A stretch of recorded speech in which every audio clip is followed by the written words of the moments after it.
Welcome to zoology class. നമ്മൾ ഇന്നത്തെ ക്ലാസ്സിൽ നമ്മളൊരു പുതിയ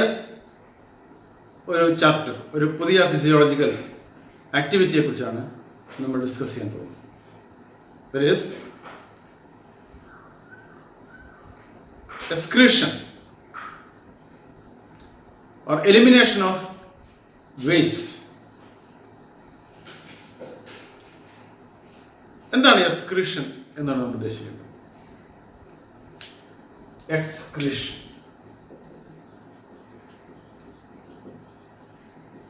Excretion. We know that in a living body, hundreds of metabolic activities are going on every moment. അപ്പോൾ പലതരത്തിലുള്ള മെറ്റബോളിക് ആക്ടിവിറ്റീസ് നമുക്കറിയാം. നേരത്തെ നമ്മൾ പഠിച്ചിട്ടുണ്ട് കാറ്റബോളിസം, ആനബോളിസം, ഇങ്ങനെ രണ്ട് തരത്തിലുള്ള മെറ്റബോളിക് ആക്ടിവിറ്റീസ് നമ്മുടെ ശരീരത്തിൽ, നമ്മുടെ ഓരോ കോശത്തിലും നടക്കുന്നുണ്ട്. These are chemical reactions. And like any other chemical reactions, these metabolic reactions also result into the formation of certain byproducts which are not required in the body. അപ്പോൾ നമ്മുടെ ശരീരത്തിന് ആവശ്യമില്ലാത്ത ചില byproducts, ചില waste materials would be produced as a result of these metabolic activities. അപ്പോൾ ഇതിനെയൊക്കെ eliminate ചെയ്യണം, ഇതിനെയൊക്കെ റിമൂവ് ചെയ്യണം. ഇങ്ങനെ നമ്മുടെ ശരീരത്തിന് ആവശ്യമില്ലാതെ രൂപപ്പെടുന്ന മെറ്റബോളിക് ആക്ടിവിറ്റീസിന്റെ ഫലമായി രൂപപ്പെടുന്ന വേസ്റ്റ് മെറ്റീരിയൽ നമ്മളതിനെ എക്സ്ക്രീറ്ററി പ്രോഡക്ട്സ് എന്ന് പറയും. ഈ എക്സ്ക്രീറ്ററി പ്രോഡക്ട്സിനെ എലിമിനേറ്റ് ചെയ്യുക അല്ലെങ്കിൽ റിമൂവ് ചെയ്യുന്ന പ്രക്രിയക്കാണ് നമ്മൾ എന്ത് വിളിക്കാം? എക്സ്ക്രീഷൻ എന്ന് വിളിക്കാം. So there are different types of excretory products being formed in our body, and there are different ways to eliminate them. പല രീതിയിൽ, പല മെക്കാനിസത്തിലൂടെയാണ് അവയെല്ലാം എലിമിനേറ്റ് ചെയ്യുക. എന്നാൽ പൊതുവെ എക്സ്ക്രീറ്ററി പ്രോഡക്റ്റ് എന്ന് പറയുമ്പോൾ നമ്മൾ ഏറ്റവും കൂടുതൽ നമ്മൾ സ്ട്രെസ് ചെയ്യുന്നത്, നമ്മൾ എംഫസിസ് കൊടുക്കുന്നത് നൈട്രജൻ കണ്ടെയ്നിങ് പ്രോഡക്ട്സിനാണ്. അതായത് നമ്മുടെ ശരീരത്തിൽ ഏറ്റവും കൂടുതൽ ഉണ്ടാകുന്ന, ഒരു ജീവിയുടെ ശരീരത്തിൽ മിക്കവാറും ഏറ്റവും കൂടുതൽ ഉണ്ടാകുന്ന എക്സ്ക്രീറ്ററി പ്രോഡക്റ്റ് എന്ന് പറയുന്നത് നൈട്രജൻ കണ്ടെയ്നിങ് പ്രോഡക്റ്റ് ആയിരിക്കും. Waste product or waste material that has nitrogen in it. ഇതിനെ നമ്മൾ നൈട്രോജീനസ് വേസ്റ്റ് എന്നാണ് വിളിക്കുക. Nitrogenous waste, nitrogen containing waste, nitrogenous products. ഈ നൈട്രോജീനസ് പ്രോഡക്ട്സിൽ പ്രധാനമായിട്ടും 3 എണ്ണമാണുള്ളത്. 3 നൈട്രോജീനസ് പ്രോഡക്ട്സ് ആണ് പ്രധാനമായിട്ടും ഉള്ളത്. ഒന്ന് അമോണിയ, മറ്റൊന്ന് urea, then another one is uric acid. These are the 3 nitrogenous excretory products produced generally in a living body, not only in our case, in the living world, in the animal kingdom. Ammonia, urea and uric acid. So all these 3 may be produced in the same body, but any one of these may be predominant. ഇപ്പോൾ എല്ലാം തന്നെ ഉണ്ടെങ്കിലും, എല്ലാം തന്നെ ഉണ്ടാവും മിക്കവാറും, പക്ഷെ ചിലത് പ്രിഡോമിനന്റ് ആയിരിക്കും. ഇപ്പോൾ ചിലതിൻ്റെ കേസിൽ അമോണിയ ആയിരിക്കും പ്രിഡോമിനന്റ് ആയിട്ടുള്ള നൈട്രോജനസ് എക്സ്ക്രീറ്ററി പ്രോഡക്റ്റ്, ചിലതിൽ യൂറിയ ആയിരിക്കും, ചിലതിൽ യൂറിക് ആസിഡ് ആയിരിക്കും. അപ്പോൾ ഈ നൈട്രോജനസ് വേസ്റ്റിനെ എക്സ്ക്രീറ്റ് പുറത്തേക്ക് കളയുക അല്ലെങ്കിൽ ബോഡിയിൽ നിന്നും ഒഴിവാക്കുക, അതിനെ എലിമിനേറ്റ് ചെയ്യുന്ന ആ പ്രക്രിയക്കാണ് നമ്മൾ എന്ത് പറയുന്നത്? എക്സ്ക്രീഷൻ എന്ന് പറയുന്നത്. സോ നമ്മൾ ഈ ചാപ്റ്ററിൽ പ്രധാനമായും നമ്മുടെ ശരീരത്തിൽ ഉണ്ടാകുന്ന എക്സ്ക്രീറ്ററി പ്രോഡക്റ്റ് ഏതാണ്, അതിനെ എങ്ങനെയാണ് എലിമിനേറ്റ് ചെയ്യുന്നത്, അതോടൊപ്പം തന്നെ ഓസ്മോ റെഗുലേഷൻ നമ്മുടെ ശരീരത്തിൽ എങ്ങനെ നടത്തുന്നു. എന്താണ് ഓസ്മോ റെഗുലേഷൻ എന്ന് പറയുന്നത് ഉദ്ദേശിക്കുന്നത്? നമ്മൾ നേരത്തെ അത് ഡിസ്കസ് ചെയ്തിട്ടുണ്ട്. എന്താണ് Osmo regulation? It is the maintenance of water and mineral balance in the body. നമ്മുടെ ശരീരത്തിലുള്ള വെള്ളത്തിൻ്റെയും മിനറൽസിൻ്റെയും അതിൽ അയോണുകളുടെയും ബാലൻസ് ശരിയായ രീതിയിൽ നിലനിർത്തുന്നതിനാണ് നമ്മൾ എന്ത് വിളിക്കാം, ഓസ്മോ റെഗുലേഷൻ എന്ന് വിളിക്കാം. അപ്പോൾ ഇതെങ്ങനെ സാധിക്കുന്നു? ഇതാണ് നമ്മൾ ഇന്ന് ഈ ചാപ്റ്ററിൽ നമ്മൾ പ്രധാനമായിട്ടും ഡിസ്കസ് ചെയ്യുക. അപ്പോൾ നമുക്ക് ആമുഖം എന്ന രീതിയിൽ നമുക്ക് ഈ 3 നൈട്രോജനസ് വേസ്റ്റുകൾ എങ്ങനെ അതിൻ്റെ എലിമിനേഷനെ കുറിച്ച് നമുക്ക് ബ്രീഫായിട്ട് നോക്കാം. ചില ജീവികളിൽ ammonia is the predominant nitrogenase excretory product. അപ്പൊ അങ്ങനെ അമോണിയ എക്സ്ക്രീറ്ററി പ്രോഡക്റ്റ് ആയിട്ടുള്ള ജീവികളെ നമ്മൾ അമോണോടെലിക് ഓർഗാനിസം എന്നാണ് വിളിക്കുക. അമോണോടെലിക് ആ ഓർഗാനിസത്തിനോട് പറയുന്നത് അമോണോടെലിക് ഓർഗാനിസം എന്നും. അമോണിയ എക്സ്ക്രീറ്റ് ചെയ്യുന്നതിന് നമ്മൾ അമോണോടെലിസം എന്നും വിളിക്കും. അമോണോടെലിസം ആ മെക്കാനിസത്തെ നമ്മൾ അമോണോടെലിസം എന്നാണ് വിളിക്കുക. So ammonotelic organisms produce ammonia as the nitrogenous waste in their body and they eliminate this ammonia and that process is known as ammonotelism. അപ്പോൾ ഏത് ജീവികളാണ് അമോണിയയുടെ പ്രത്യേകത എന്താണ്? Ammonia is highly toxic. Ammonia is highly soluble in water. നിങ്ങൾ chemistry പഠിച്ചിട്ടുണ്ടാവും. Ammonia is highly soluble in water and it's toxic, it's highly toxic also. അപ്പോൾ നമ്മുടെ ശരീരത്തിൽ അല്ലെങ്കിൽ ഒരു ജീവിയുടെ ശരീരത്തിൽ അമോണിയ കൂടുതൽ സമയം നിലനിൽക്കുന്നത് നമ്മുടെ കോശങ്ങൾക്ക് ലീഥലാണ്. അത് കോശങ്ങൾ നശിക്കാനും ഒക്കെ ഇടയാകും. അത് മരണകാരണവും ആവും ചിലപ്പോൾ. അപ്പോൾ ഇറ്റ്സ് ഹൈലി ടോക്സിക്. അപ്പോൾ അതിനെ ഉണ്ടായ ഉടനെ തന്നെ അതിനെ റിമൂവ് ചെയ്യേണ്ടത് വളരെ അത്യാവശ്യമാണ്. അപ്പോൾ റിമൂവ് ചെയ്യണമെങ്കിൽ as it is soluble in water, it is readily soluble in water, the elimination of ammonia requires large amounts of water. അപ്പോൾ ധാരാളം വെള്ളം അവൈലബിൾ ആയിട്ടുള്ള ജീവികൾക്ക് മാത്രമേ അമോണോടെലിസം ഫോളോ ചെയ്യാൻ സാധിക്കൂ. അപ്പോൾ അങ്ങനെയുള്ള ജീവികളിൽ അമോണിയാണ് ഉണ്ടാകുന്നത്. നൈട്രോജനസ് വേസ്റ്റ് അമോണിയാണ് ഉണ്ടാകുന്നത്. നമ്മൾ അതിനു മുമ്പ് നമ്മൾ മനസ്സിലാക്കേണ്ട ഒരു കാര്യം, ഈ 3 നൈട്രോജനസ് വേസ്റ്റും ഇതിൻ്റെ ഈ 3 എണ്ണത്തിൻ്റെയും അല്ലെങ്കിൽ അമോണിയാണ് ബേസിക് ആയിട്ടുള്ള നൈട്രോജനസ് വേസ്റ്റ് എന്ന് പറയുന്നത്. ഇപ്പം യൂറിയ എക്സ്ക്രീറ്റ് ചെയ്യുന്ന ജീവിയായാലും യൂറിക് ആസിഡ് എക്സ്ക്രീറ്റ് ചെയ്യുന്ന ജീവിയായാലും അവിടെ ആദ്യം ഉണ്ടാകുന്നത് അമോണിയയാണ്. നമ്മൾ മനസ്സിലാക്കണം. ആദ്യം ഉണ്ടാകുന്ന നൈട്രോജനസ് വേസ്റ്റ് എന്ന് പറയുന്നത് അമോണിയയാണ്. ഈ അമോണിയ ഉണ്ടാകുന്നത് ഡി അമിനേഷൻ എന്ന് പറയുന്ന ഒരു പ്രക്രിയ വഴിയാണ്. ഡി അമിനേഷൻ, അതായത് നമ്മുടെ ശരീരത്തിലുള്ള എക്സസ് അമിനോ ആസിഡ്, നമ്മുടെ ശരീരത്തിലല്ല ഏത് ജീവിയുടെയും എക്സസ് അമിനോ ആസിഡ്, അവരുടെ ശരീരത്തിലുണ്ടാകുന്ന എക്സസ് അമിനോ ആസിഡിനെ ബ്രേക്ക് ഡൗൺ ചെയ്യുന്നു. അങ്ങനെ ബ്രേക്ക് ഡൗൺ ചെയ്ത് അമോണിയ ആക്കി മാറ്റുന്നു. ഈ ഒരു പ്രക്രിയക്കാണ് നമ്മൾ ഡി അമിനേഷൻ എന്ന് പറയുക. നിങ്ങൾ ജസ്റ്റ് മനസ്സിലാക്കിയാൽ മതി. അപ്പോൾ ഈ ഡി അമിനേഷൻ്റെ ഫലമായി അമിനോ ആസിഡിനെ അമോണിയ ആക്കി മാറ്റുന്നു. ഇനി അടുത്ത ചോദ്യം, ഈ അമോണിയ എന്ത് ചെയ്യണം എന്നുള്ളതാണ് അടുത്ത ചോദ്യം. അമോണിയ നമ്മൾ നേരത്തെ പറഞ്ഞതുപോലെ അമോണിയ ഹൈലി ടോക്സിക് ആണ്. അതൊരു വിഷപദാർത്ഥമായതുകൊണ്ട് തന്നെ ഒന്നുകിൽ അതിനെ അപ്പോൾ തന്നെ റിമൂവ് ചെയ്യുക എന്നുള്ളതാണ് ഒരു മാർഗം. അമോണിയ അപ്പോൾ തന്നെ റിമൂവ് ചെയ്യുക. പക്ഷേ അമോണിയ അപ്പോൾ തന്നെ ബോഡിയിൽ നിന്ന് എലിമിനേറ്റ് ചെയ്യണമെങ്കിൽ large amounts of water is required. അപ്പോൾ എല്ലാ ജീവികൾക്കും ഇത് സാധ്യമായി എന്ന് വരില്ല. ഇപ്പോൾ വെള്ളം കൂടുതൽ ഉള്ള അല്ലെങ്കിൽ അക്വാട്ടിക് ഹാബിറ്റാറ്റ്സിൽ, ഫ്രഷ് വാട്ടർ ഹാബിറ്റാറ്റ്സിൽ ജീവിക്കുന്ന ജീവികൾക്ക് മാത്രമേ ചിലപ്പോൾ അത് സാധിച്ചിട്ടുള്ളൂ എന്ന് വരുള്ളൂ.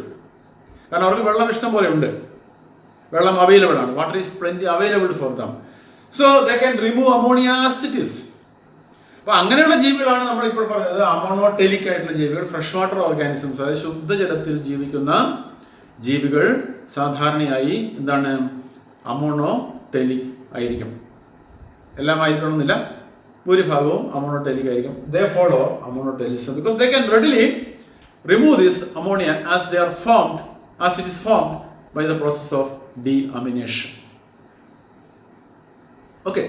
എന്നാൽ മറ്റു ജീവികൾ, ഇപ്പൊ കരയിൽ ജീവിക്കുന്ന ജീവികൾ അല്ലെങ്കിൽ മറൈൻ ആനിമൽസിനൊക്കെ അമോണിയെ നീക്കാൻ പറ്റിയെന്ന് വരില്ല. അമോണിയ നീക്കിയേ പറ്റൂ, because this is highly toxic. പക്ഷെ അവർക്ക് റെഡിലി അമോണിയ നീക്കം ചെയ്യാൻ പറ്റിയെന്ന് വരില്ല, കാരണം വെള്ളത്തിന്റെ പ്രശ്നമുണ്ട്.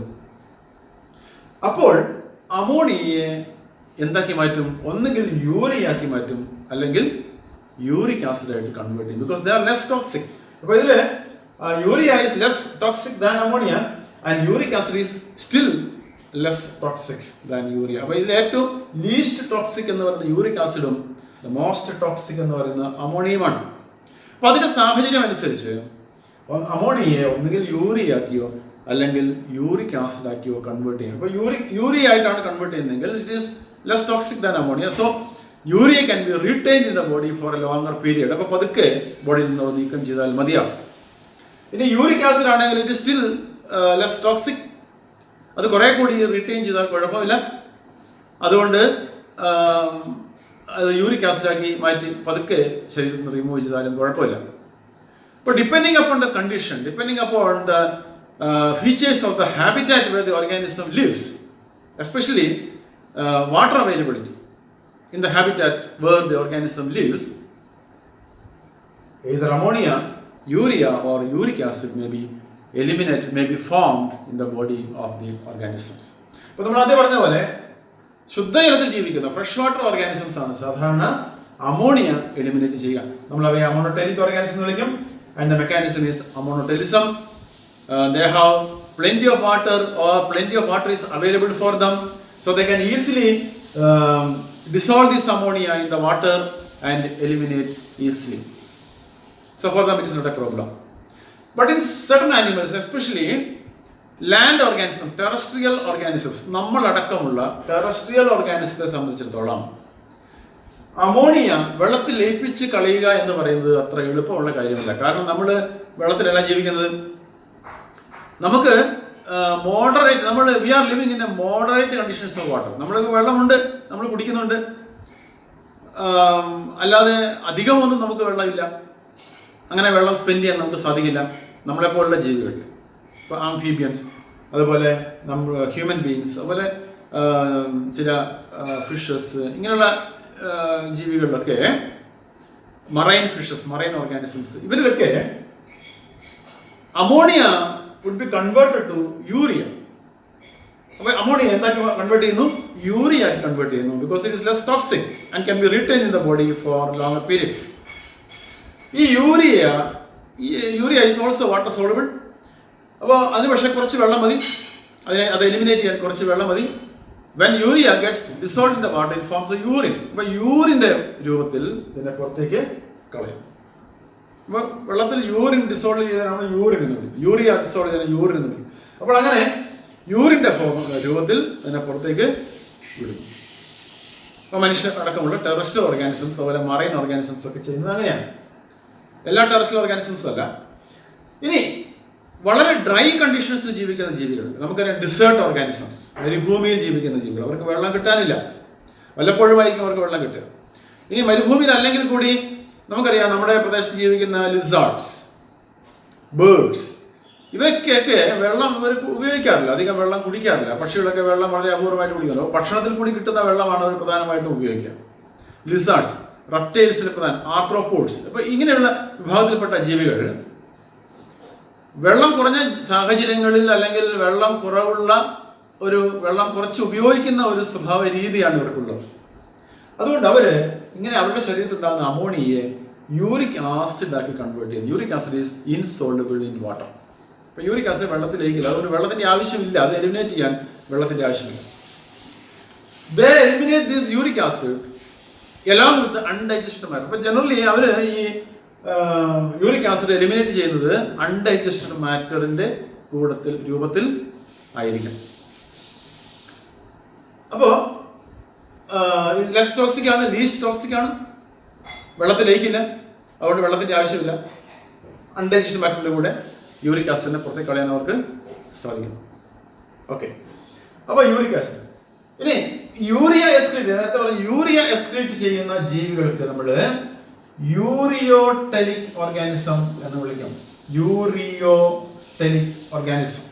And the mechanism is ureotelism. Uric acid excrete ചെയ്യുന്ന ജീവികളെ നമ്മൾ യൂറിക്കോടെലിക് ഓർഗാനിസം എന്നാണ് വിളിക്കുന്നത്. Uricotelic organism. And the mechanism is uricotelism. Uricotalism. So these are the three categories of animals. Three categories of animals based on the nature of nitrogenous excretion. Based on the nature of nitrogenous excretion. Whereas monotelic organisms, where ammonia is a nitrogenous waste produced and excreted, and uricotelic organisms, where urea is an excretory product, and uric acid, where uricotelic organisms, where uric acid is the excretory product. Okay. Now, in the animal kingdom, different mechanisms are there. This nitrogenous elimination of this nitrogenous waste is through various mechanisms in the living world. All animals do not follow the same mechanism for their elimination. So, going through the different phyla and different classes in the animal kingdom, we know in Porifera, the first phylum that we have studied, in phylum Porifera, there is no need of an excretory system or excretory mechanism because the body is very simple. Cellular level of organization, only 2 layers of cells are present, and these 2 layers are practically in contact with the fresh water or water outside. So they can very easily dissolve the excretory product ammonia formed directly into the water. Even ctenophore also the same thing.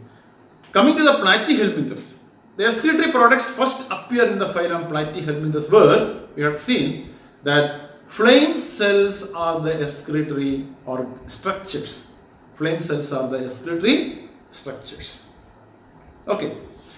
Then in Annelida, coming to the phylum Annelida, in Ashelminthes, excretory tubes are present. Certain tubes are present which perform the function of excretion. And coming to the phylum Annelida, in Annelida, certain coiled tubules are present which are called nephridia. Nephridia or protonephridia are present in the coiled tubes. അതായത് ഇങ്ങനെ ചുരുണ്ട് കിടക്കുന്ന ചില coils ആണ് നമ്മൾ നെഫ്രിഡിയ എന്ന് വിളിക്കും. ഈ nephridia ആണ് അനലിഡയുടെ excretory structures. And arthropoda, the largest phylum in the animal kingdom, variety of animals are included in the phylum arthropoda. അതുകൊണ്ട് തന്നെ പല തരത്തിലുള്ള excretory structures can be seen. ഇപ്പോൾ നമ്മൾ ഇൻസെക്ട്സിലേക്ക് വരും, നമ്മൾ നേരത്തെ കണ്ടതാണ്.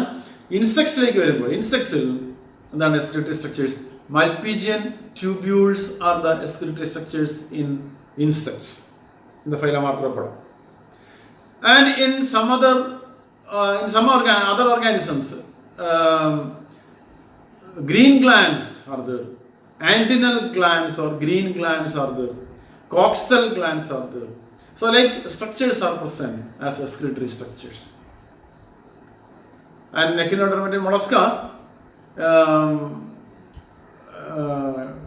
Certain structures called kidneys are there, not the kidney like we have, but like certain structures called tinidia or something like that is there for excretion. And in echinodermata, coming to echinodermata, again there is no need of an excretory system because water vascular system is there, and water comes from outside, circulates in the body and goes outside. So this water is the medium for elimination. And in all vertebrates, so in invertebrates, അതായത് നട്ടലില്ലാത്ത ജീവികളിൽ പ്രധാനമായും excretory structures എന്ന് പറയുന്നത് tubules ആണ്. ചില coiled tubules ആണ്. അത് flame cell ആയാലും നെഫ്രിഡി ആയാലും എക്സ്ക്രീറ്ററി ട്യൂബ് ആയാലും ഒക്കെ ഇത് ചില ട്യൂബ്യൂൾസ്, മൽപിജിൻ ട്യൂബ്യൂൾസ് ആയാലും എല്ലാം ട്യൂബ്യൂൾസ് ആണ്. ഇനി നമ്മൾ വെർട്ടിബ്രേറ്റ്സിലേക്ക് വരുമ്പോൾ these vertebrates, in all vertebrates the excretory structures R kidneys, and kidneys are collection of coiled tubules.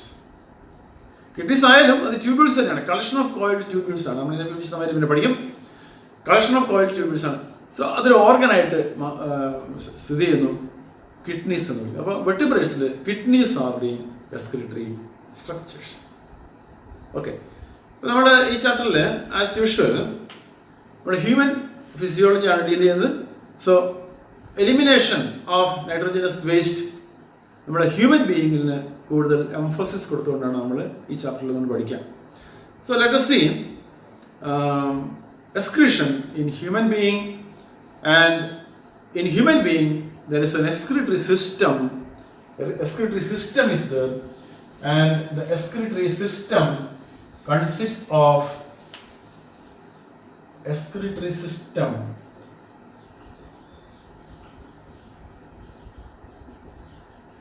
consists of a pair of kidneys, a pair of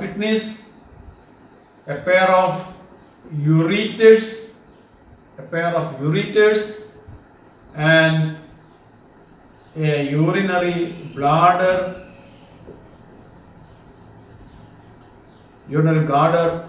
and urethra.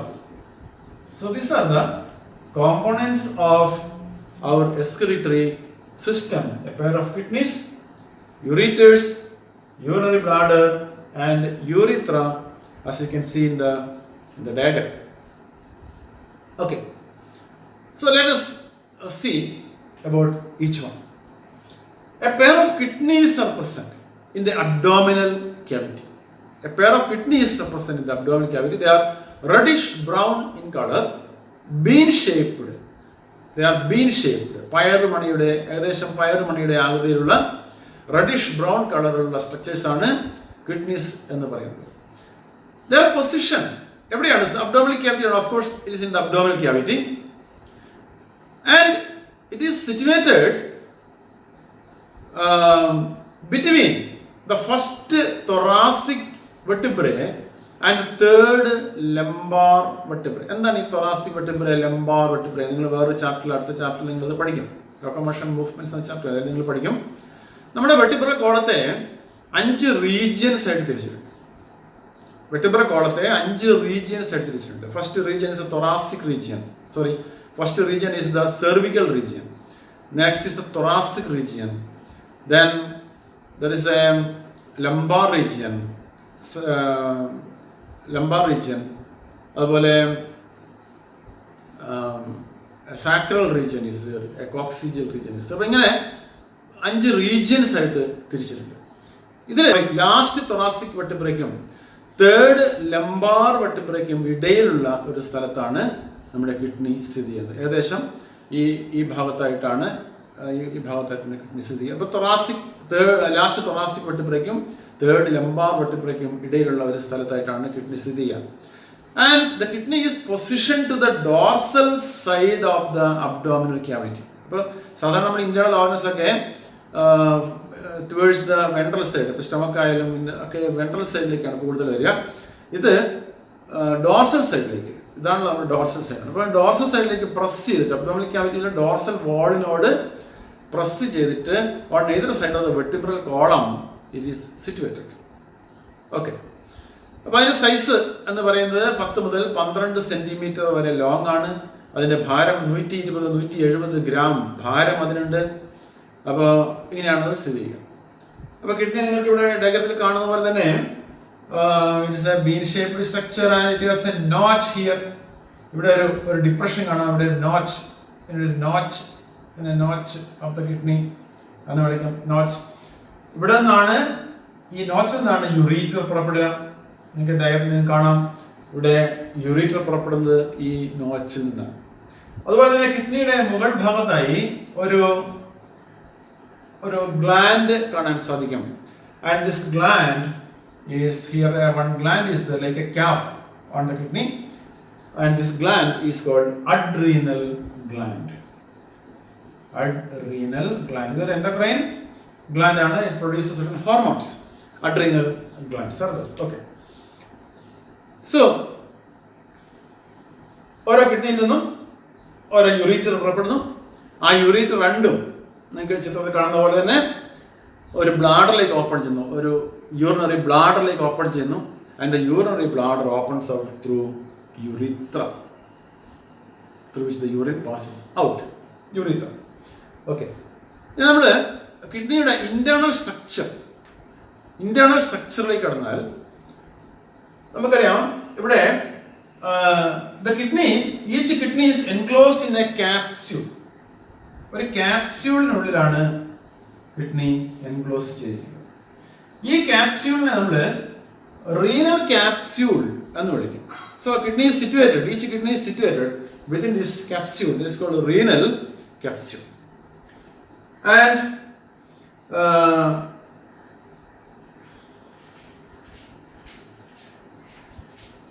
when you take a transverse section or longitudinal section of the kidney, you can see the internal structures of the kidney. There is an outer cortex. There is an outer region called cortex. Suppose this is the cortex, an outer region cortex, and the inner region is called the medulla. So the outer cortex is there and an inner medulla. And in the medulla, several conical structures can be seen. Several conical structures can be seen in the medulla. See the diagram there? You can see that very clearly there. So it's a conical structures called, and these conical structures are the pyramids. These are called the pyramids. Pyramids. And this cortex, this is the cortex, and this cortex extend down. This cortex extend down like this into the between the space between the pyramids. Okay, so this is also cortex. This is the continuation. This is the cortex, and this is the continuation of the cortex. Suppose this is the cortex. This is also cortex. So that forms the columns. That forms certain columns